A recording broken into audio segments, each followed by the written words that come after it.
In 2013, at the age of 46, I almost died when I suffered a massive widowmaker heart attack. After being taken to the hospital by ambulance, I was admitted for a total of 10 days, including having quadruple bypass surgery. In this video, I'm going to share with you everything I went through while I was in the hospital so you'll know what to expect.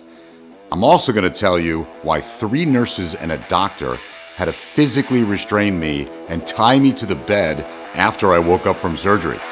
Coming up.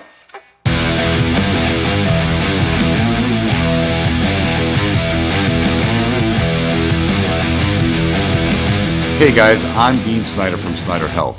If you're new here, this channel is all about tips, advice, and conversations about health, nutrition, and lifestyle choices for people over the age of 40, like me. This video is the 3rd video in my new heart attack recovery series. In the first video in the series, I shared my incredible heart attack story, so if you haven't seen it yet, I'll post a link at the end of this video so you can go check it out. In this video, I'm going to discuss everything that I went through while I was in the hospital, from first being admitted through the emergency room to being discharged after having quadruple bypass surgery, also known as CABG. No, not this. CABG stands for Coronary Artery Bypass Graft. I had 4 major blocked arteries, including the left anterior descending, which is also known as the widowmaker artery. They call it the widowmaker artery because if that artery becomes blocked, a person can die right there on the spot. Fortunately, I didn't die, and I was able to make this incredible video series that you're watching now. So now I'm going to walk you through the whole hospitalization process, including pre-op and post-surgery. And if you stick around to the end, I'm going to give you a bonus tip.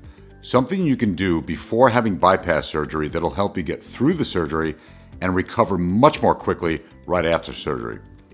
But first, if you haven't done it already, subscribe to the channel and hit that notification bell so you can be notified each time a new video in the series is posted. So now I'm going to start at the beginning, arriving by ambulance to the emergency room.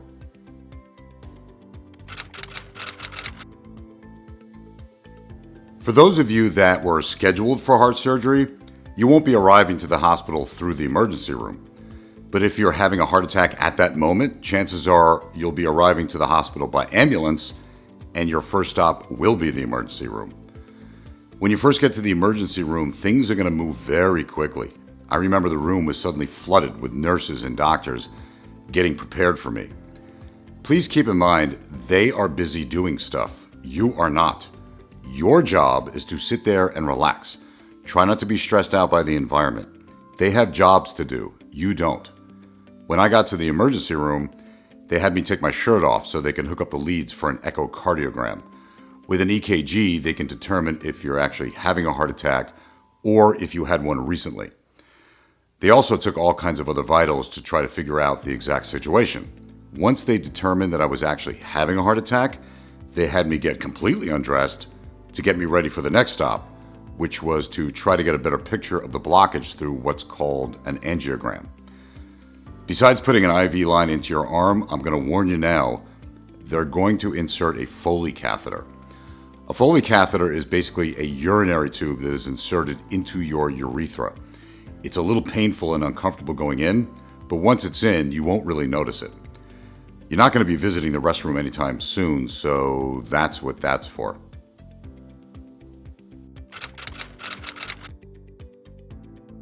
Once you leave the emergency room, you're likely going to get taken to a cardiac cath lab to get an angiogram. An angiogram is basically a test using an X-ray to look at the blood flow through the veins and arteries. Since an X-ray can't really see blood flow, the doctor will inject your blood with a dye, which they can see on an X-ray. The dye will be injected directly into the arteries of your heart through a fine tube called a catheter that is most likely going to be inserted into the femoral artery in your leg. Once they do that, they'll be able to see the extent of the blockage that caused the heart attack. There's a few things to note here. The room is going to be very, very cold because of all the electronic equipment. But don't worry, they're going to give you a heated blanket to put on top of you to help you warm up. The procedure really isn't that bad. More than likely you'll be awake, but they're going to give you a strong sedative, which may make you feel a bit loopy. You may even fall asleep. But don't worry, it's not a super invasive test and it doesn't take that long. The doctor may make a decision to put a stent in or perform angioplasty to help open up the artery and get the blood flowing normally again. For me, because I had a 90% blockage of the left anterior descending artery, they decided that a stent wasn't the best course of action and that surgery was. If you end up getting a stent placed, then you can expect to stay in the hospital overnight and probably be released the next day. That usually means that the blockage wasn't that bad. But if you have a major blockage like I had, then the cardiologist will probably suggest that you have bypass surgery.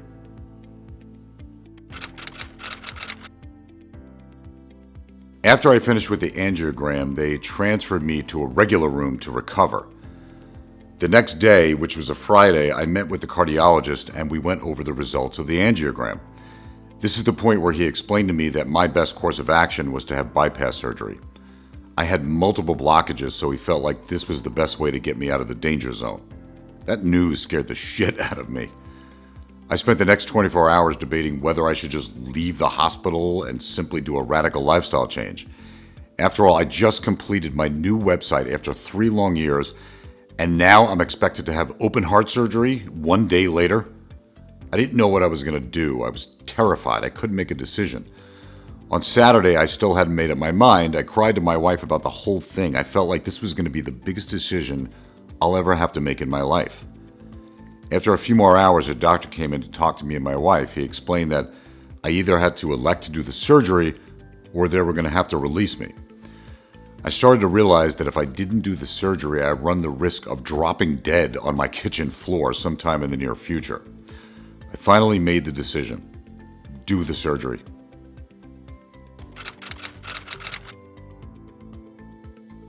Once I elected to do the surgery, I had to go for pre-op testing.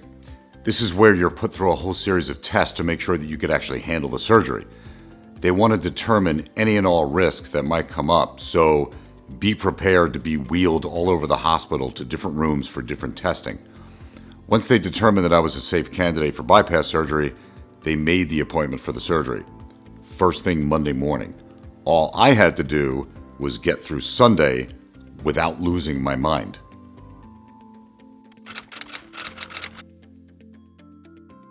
I didn't really sleep much Sunday night, but I figured it didn't matter since I was going to be unconscious most of Monday morning.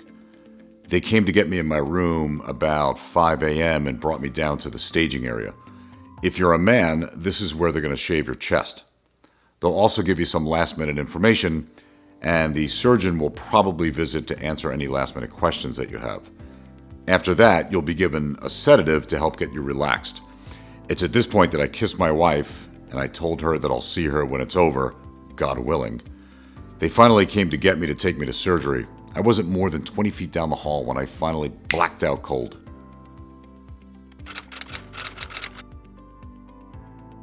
The surgery was pretty straightforward. They hooked me up to a heart-lung machine which helps to circulate blood and oxygen to the body while they work on repairing the heart. You won't know anything that's going on because you'll be completely unconscious. Usually the surgery can take anywhere from 3 to 6 hours. Mine took about 6 hours.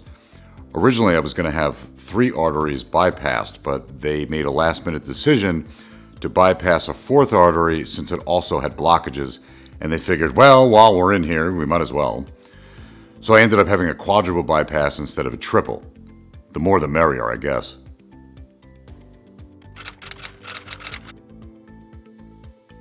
After the surgery, you'll be taken to the ICU to recover.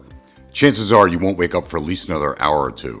When you finally do wake up, the first thing that'll come to your mind is, ow! For me, it felt like I got hit repeatedly in the chest by a sledgehammer. But I soon recognized something even worse. The breathing tube was still attached. If you've never had a breathing tube down your throat before, it's like trying to breathe through a tiny little coffee straw. A few minutes later, a respiratory nurse came into the room. Her job is to remove the breathing tube.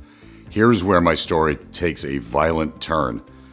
I had the respiratory nurse on one side of me and an assisting nurse on the other side of me. What they were attempting to do was sit me upright so they can remove the breathing tube. But as soon as they did, they started to move me and this unbelievably sharp pain hit my chest. I tried to let them know to stop raising me up, but I couldn't say anything because I had a breathing tube down my throat.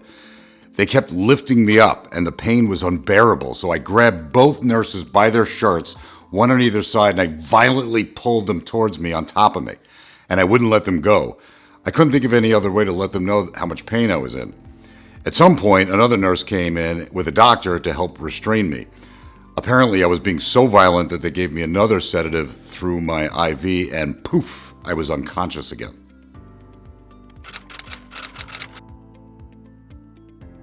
It was about 2 hours later when I woke up the second time. The breathing tube was still down my throat, but at least this time my wife Lorette was with me in the room, so that made me feel more calm. Both my hands were tied to the bed. Apparently, I scared them so much the first time, so they thought it would be a good idea to keep my hands tied down so I couldn't grab anyone. Since I couldn't speak, Lorette handed me a pad and a pencil. I was able to maneuver my hands so that I could write, but a lot of it was gibberish, according to my wife. I was trying to let her know that I couldn't breathe through the tiny little breathing tube. I was asking her to please get the nurse to remove it, but the nurse never showed up. Trying to breathe through a breathing tube was undoubtedly the worst part of the whole 10 days in the hospital. After about 45 minutes, Lorette was so aggravated with them for leaving me like that for so long, she finally got up and went to the nurses' station. She said to them, "Is there a supervisor here? I want to report abuse." When she said those words, things started happening. It wasn't long before the respiratory nurse came back to take the breathing tube out. This time I was prepared for it, so I didn't really make any fuss. The only thing I'll warn you about is that removing a breathing tube while you're awake is going to make you gag and likely puke. But once it's out, you'll feel much better. If they would have given me a few minutes the first time, I probably wouldn't have tried to beat them up. Let me know in the comments section below if you've ever had a breathing tube down your throat while you were awake and how you felt.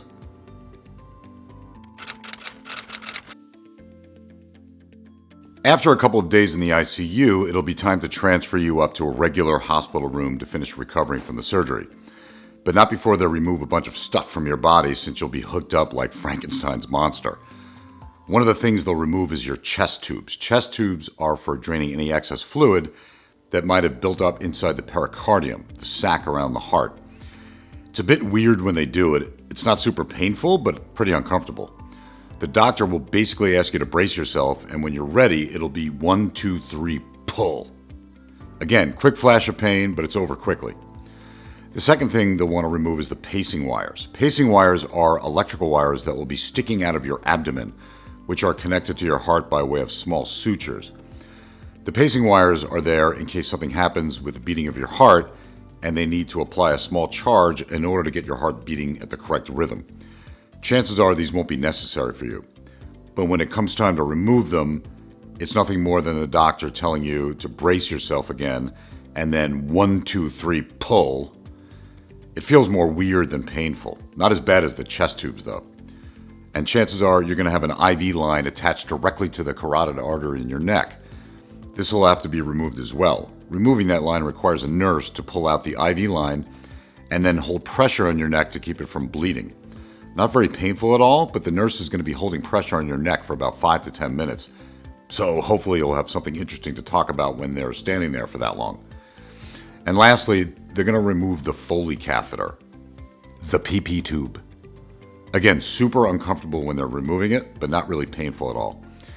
The only thing to be aware of is that you might be sore down there for a while, maybe a couple of days, especially when you urinate normally for the first few times.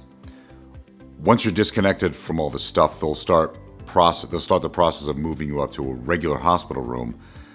The only thing that you'll probably still have attached to you at this point is an IV line in your arm and probably a wireless heart monitor. Other than that, you should be good to go.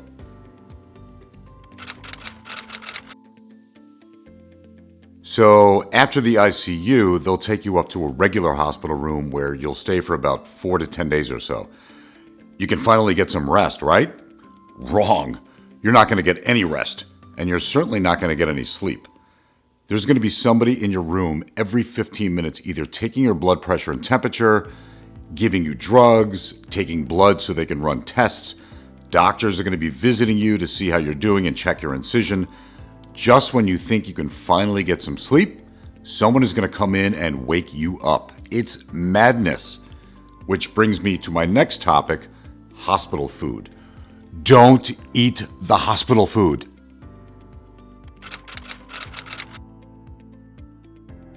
After heart surgery, they'll put you on something called a cardiac diet or heart healthy diet or some other nonsense like that.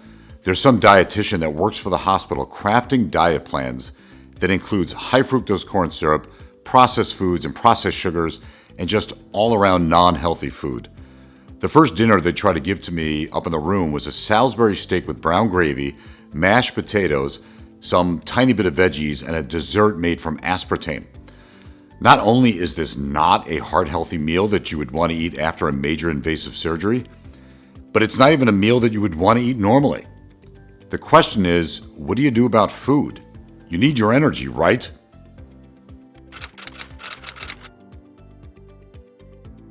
The number one thing you can do to start the recovery process immediately after surgery is eat good, nutritious food. You're not going to get good nutrition by eating hospital food. So let me tell you what I did. Hopefully you're not alone during the whole surgery process. Spouse, girlfriend or boyfriend, your kids, friends, hopefully someone is with you. And if that's the case, you'll want them to bring you food once or twice a day. For me, it was my wife. Every day she would stop at Whole Foods and bring me clean, nutrient-dense meals. That's exactly what your body's going to need. My suggestions are, first, dense carbohydrates like sweet potatoes, brown rice, oatmeal. You want to stay away from simple sugars, including sugary desserts, any kind of condiment like ketchup or salad dressings, and even most fruits. When it comes to carbohydrates, you want to keep all of your insulin spikes as low as possible. The lower your insulin levels, the better and faster your body will be able to repair itself. The second thing you want to eat is lots and lots of clean protein, mainly plant-based, at least for now. Your body's going to need lots of protein in order for cellular repair mechanisms to kick into play and start cleaning up all the damage from the surgery. Plant-based sources of protein include chickpeas, kidney beans, lentils, quinoa, and certain protein powders are excellent clean sources of protein, including pea protein, rice protein, powdered hemp, and powdered peanut butter. If you decide you want to get some animal sources of protein, stick with things like salmon, canned tuna, sardines, chicken breast, eggs. Eggs are an excellent source of protein and contain a huge variety of amino acids. Stick with whole eggs, not egg whites, to get the most nutritional impact. I would stay away from things like beef because you want to eat foods that digest easily and aren't too taxing on the digestive system. And last, you want to make sure to get good, healthy fats. Again, things like salmon are not only an excellent source of protein, but are also an excellent source of essential fatty acids. So are sardines. Things like avocados, nuts, and seeds are great sources of plant-based fats. Coconut oil is another one. Just mix a teaspoon of coconut oil in your veggies or with your oatmeal. Again, don't eat hospital food. If you stick with these types of foods that I mentioned, I promise that you'll recover much faster and feel much better. The only food that I ate from the hospital was bananas and hard-boiled eggs whenever they had them available. Other than that, my wife brought me all of my food from outside. She also brought me my water. Besides good nutrition, one of the most important things you can do to speed up the recovery from the surgery is hydration. You need to drink lots and lots of water, up to 2 gallons a day depending on your body weight. Not fruit juices. Stay away from those because they're loaded with sugar. I mean nothing but water. And try to drink your body weight in ounces every day while you're in the hospital. So for example, if you weigh 180 pounds, you're going to want to drink 180 ounces of water, which is almost 1.5 gallons every day. Believe me, you're going to have so much toxicity running through your blood between the anesthesia, the drugs, damaged tissue from the surgery. You're going to want to help your body flush out all of that by drinking a ton of water. And not hospital water. If you ask the nurse for water, they're going to give you tap water that they got from the nearest sink. That water is loaded with toxins like fluoride and chlorine, treatment chemicals, everything you don't want to put in your body. What you want is clean, healthy, alkaline water. My wife brought me 2 gallons of alkaline water every day from our water ionizer machine that we have at home. Alkaline water is loaded with essential minerals and has tremendous antioxidant qualities. If you don't own a water ionizer, you can buy alkaline water at almost any supermarket. Just check the aisle where they have the bottled water. You're also going to want to drink that water at home while you're recovering. Also, a water ionizer machine produces molecular hydrogen in the drinking water, which acts as an anti-inflammatory, which is something you want, especially when you're recovering from surgery. If you're interested, I'll post links in the description below where you can check them out. And let me know in the comments section if you already own a water ionizer and what you think of it. So, while I was in the hospital room, I would chit-chat with the different doctors that came in to check on me. And 2 different times when I mentioned that I owned an alternative health website, they replied with something like, "Yeah, I heard." I finally said to the nurse, "I never met these doctors. How do they know anything about me?" She said, "Well, they're talking about you." I said, "What do you mean?" She said, "You're recovering very quickly." I said, "So?" And then she looked at me with this deadpan look and said, "You're recovering very quickly and they don't know why." Well, now you guys know why. Healthy, nutritious food and lots of alkaline water. Simple as that.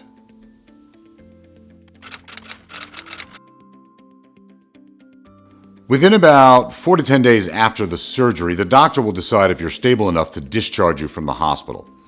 But in order to be qualified for discharge, you have to be able to do 2 things. The first is that you have to be able to walk on your own 2 feet for at least 5 minutes. For me, that really wasn't an issue. It was very painful laying down, so I ended up staying on my feet for hours at a time. I even took a bunch of trips all over the hospital just to kill the boredom. The second thing they'll require from you is that you have a bowel movement. Hopefully you've done that already. If not, hurry up, because you want to get the heck out of there already. Statistics show that the longer you stay in the hospital, the risk of you dying from some disease increases. So make sure you get the Walkin and the Poopin done early. Before you're fully discharged, they'll remove the IV line from your arm, give you instructions on how to clean and dress the incision, and give you any prescriptions that you'll need. Congratulations, you made it through the whole damn thing. Now you can go home and finally get some rest and start the real recovery process.